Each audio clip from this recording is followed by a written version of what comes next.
ವಿರೋಧಕ್ಕೆ ವಿರೋಧ ಮಾಡುವುದು ಸರಿಯಲ್ಲ. ಸುಪ್ರೀಂ ಕೋರ್ಟು, ಚುನಾವಣೆ ಆಯೋಗ ಬಹಳ ಸ್ಪಷ್ಟವಾಗಿ ಹೇಳಿದೆ, ಅದರಲ್ಲಿ ಯಾವುದೇ ರೀತಿಯ ಮಾಲ್ ಪ್ರಾಕ್ಟೀಸ್ ಆಗುವುದಿಲ್ಲ. ಇದು ಬ್ಯಾಲೆಟ್ ಪೇಪರ್ನಿಂದ ಏನಾಗ್ತದೆ, ಗುಂಡಾಗಳು ಪೋಲಿಂಗ್ ಬೂತ್ನಲ್ಲಿ ಹೋಗಿ ಕೂತು ಇಡೀ ಆ ಬುಕ್ ಏನಿರ್ತದೆ ಎಷ್ಟರದು ಅದು ತೊಗೊಂಡು ಇದನ್ನ ಹಾಕಿಬಿಡ್ತಾರೆ, ಸೀಲು.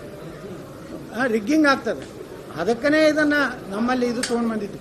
ಇದನ್ನ ಸಂಶಯ ಪಟ್ಟು ಇವತ್ತು ಚುನಾವಣಾ ಆಯೋಗಕ್ಕೆ, ಸುಪ್ರೀಂ ಕೋರ್ಟಿಗೆ ಏನು ಇವರು ಮಾಡ್ತಾ ಇದ್ದಾರೆ. ಇದು ಕೆಲವು ದಿವಸ ನಡೀತದೆ ಅಷ್ಟೇ.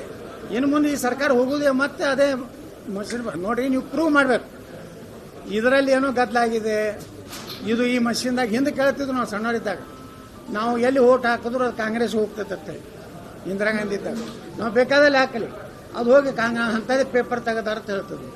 ಅಲ್ಲಿಂದ ನೋಟಿನ ಬಗ್ಗೆ ಹೇಳ್ತಿದ್ರು, ಹೊಸ ನೋಟ್ ತೆಗೆದ್ರಲ್ಲ ನರೇಂದ್ರ ಮೋದಿ ಅವರು, ಅದು ಬೇಕಾದಷ್ಟು ತಳಗಿಟ್ರು ಸಹಿತ ಅದು ಸ್ಕ್ಯಾನ್ ಆಗಿ ಅದು ಇಲ್ಲೇ ರೊಕ್ಕ ಕರೆದು ಕೊಡ್ತಾ ಎಲ್ಲಿ ಸಿಗ್ತದೆ. ಇವತ್ತೇನ ನಂಬರ್ ಬ್ಲ್ಯಾಕ್ ಮನಿ ಏನಾರು ಕಡಿಮೆ ಆಗಿದೆ.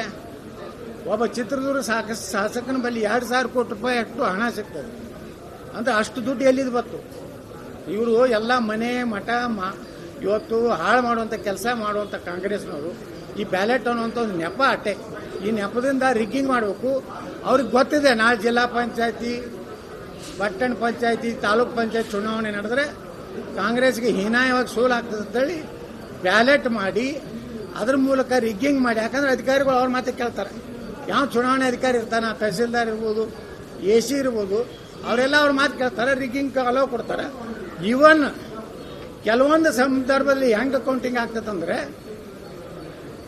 ಆ ಕೌಂಟಿಂಗ್ನಲ್ಲೂ ಟೋಟಲ್ ಮಾಡೋದ್ರಾಗೂ ಮೋಸ ಮಾಡ್ತಾರೆ. ಎಷ್ಟೋ ಸಲ ಮೋಸ ಆಗಿದೆ. ಆ ರೀತಿ ಒಂದು ಷಡ್ಯಂತ್ರ ಇವತ್ತು ಕಾಂಗ್ರೆಸ್ನವರು ಕರ್ನಾಟಕದಲ್ಲಿ ಒಂದು ಪ್ರಯೋಗಶಾಲೆ ಮಾಡ್ತಾ ಇದ್ದಾರೆ ಇದನ್ನ.